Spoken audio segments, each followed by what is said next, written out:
Kasi ako para sa akin yung mga taong hindi naniwala, hindi ko na po talaga pinoproblema yan. Hindi ko po pinoproblema kung hindi kayo naniwala, hindi ko rin ako nagagalit sa inyo, hindi ko rin kayo binibigyan ng importansya kung wala kayong paniniwala.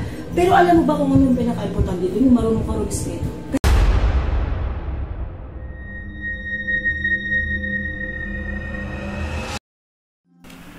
Hello po mga ka-PTV, sa video na ito ay tatalakayin natin ang pangalawang pagkakataon na nagbigay ng babala si Madam dahil sa pinakamalawak na pait at paghihirap sa isang syudad sa Metro Manila ngayong taon. Pero kung ikaw ay hindi pa nakasubscribe sa aking channel, baka naman.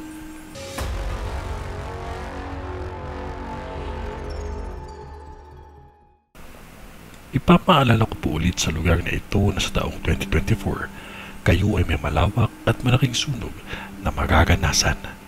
Madaming bahay ang matutupok at may ilang buhay at alagang hayop na madadamay.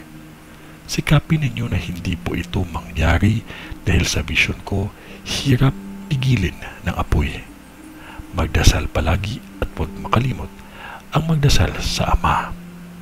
Dahil may nakikita akong malaki at malawak na sunog.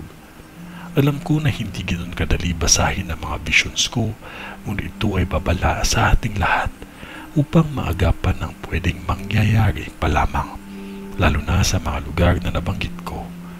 Maging maingat sa lahat ng bagay na pagmumulan ng sunog. Maging maingat sa aksidente. Maging maingat tayo sa pagmamaneho upang aksidente ay maiwasan.